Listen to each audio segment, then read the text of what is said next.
ಯೋಗಿ ಆದಿತ್ಯನಾಥ್ ಅವರು smart phone ಬಳಕೆಯ ಕುರಿತು ವ್ಯಕ್ತಪಡಿಸಿದ ಅಭಿಪ್ರಾಯ ಮತ್ತೆ ಚರ್ಚೆಗೆ ಗ್ರಾಸವಾಗಿದೆ. ರಾಜಸ್ಥಾನ ಪ್ರವಾಸದ ವೇಳೆ ನಡೆದ ಧಾರ್ಮಿಕ ಸಭೆಯಲ್ಲಿ ಮಾತನಾಡಿದ ಅವರು ಮಕ್ಕಳಿಗೆ ಸ್ಮಾರ್ಟ್ ಫೋನ್ ಕೊಡುವುದನ್ನು ತಪ್ಪಿಸಲು ಪೋಷಕರಿಗೆ ಮನವಿ ಮಾಡಿದ್ರು.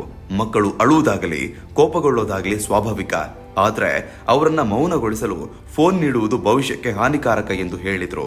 ಯೋಗಿ ಆದಿತ್ಯನಾಥ್ ಅವರ ಪ್ರಕಾರ ಸ್ಮಾರ್ಟ್ ಫೋನ್ಗಳ ಅತಿಯಾದ ಬಳಕೆ ಕೇವಲ ಸಮಯ ವ್ಯರ್ಥ ಮಾಡುವುದು ಮಾತ್ರವಲ್ಲದೆ ಕಣ್ಣುಗಳಿಗೆ ಹಾನಿ ಮಾಡ್ತದೆ ಹಾಗೂ ಯೋಚನಾ ಶಕ್ತಿಗಳನ್ನು ಕಡಿಮೆ ಮಾಡ್ತದೆ.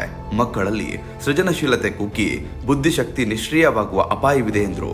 ಮೊಬೈಲ್ ಗೇಮ್ಗಳು ಮತ್ತು ಸಾಮಾಜಿಕ ಜಾಲತಾಣಗಳು ಮಕ್ಕಳನ್ನ ನಕಾರಾತ್ಮಕ ದಿಕ್ಕಿನಲ್ಲಿ ಕೊಂಡೊಯ್ತದೆ ಎಂಬುದನ್ನ ಅವರು ಒತ್ತಿ ಹೇಳಿದರು. ಅವರು ಇನ್ನು ಒಂದು ಮಹತ್ವದ ವಿಚಾರವನ್ನ ಗಮನಕ್ಕೆ ತಂದರು. ಮಾನಸಿಕ ಆರೋಗ್ಯ.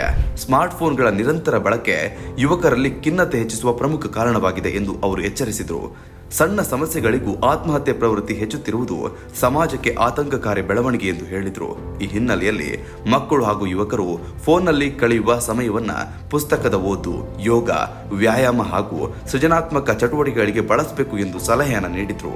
ಯುವ ಪೀಳಿಗೆಗೆ ಕುಟುಂಬದ ಮಹತ್ವವನ್ನು ನೆನಪಿಸಿ ಕುಟುಂಬಕ್ಕೆ ಸಮಯ ನೀಡಿ ಅವರೊಂದಿಗೆ ಮಾತನಾಡಿ ಎಂದು ಅವರು ಕರೆಯನ್ನು ನೀಡಿದರು.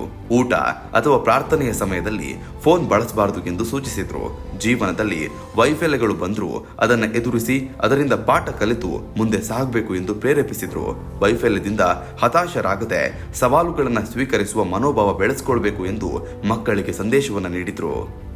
ಯೋಗಿ ಆದಿತ್ಯನಾಥ್ ಅವರ ಈ ಹೇಳಿಕೆ ಸಮಾಜದ ಪ್ರಸ್ತುತ ಪರಿಸ್ಥಿತಿಯನ್ನು ಪ್ರತಿಬಿಂಬಿಸುತ್ತದೆ.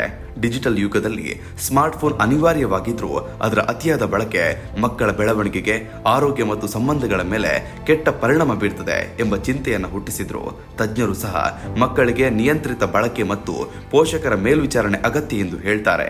ಒಟ್ನಲ್ಲಿ ಯೋಗಿ ಆದಿತ್ಯನಾಥ್ ಅವರ ಈ ಸಂದೇಶವು ತಂತ್ರಜ್ಞಾನವನ್ನ ಸಂಪೂರ್ಣ ತ್ಯಜಿಸಬೇಕೆಂದಲ್ಲ, ಆದರೆ ಅದನ್ನ ವಿವೇಕಪೂರ್ಣವಾಗಿ ಬಳಸಬೇಕು ಎಂಬುದಾಗಿದೆ. ಮಕ್ಕಳ ಭವಿಷ್ಯ ಉತ್ತಮವಾಗಿರಬೇಕು ಅಂದ್ರೆ ಕುಟುಂಬ, ಶಿಕ್ಷಣ, ಆರೋಗ್ಯ ಮತ್ತು ಮೌಲ್ಯಗಳ ಮೇಲೆ ಹೆಚ್ಚು ಗಮನ ಹರಿಸಬೇಕು ಎಂಬುದು ಅವರ ನಿಲುವಾಗಿತ್ತು.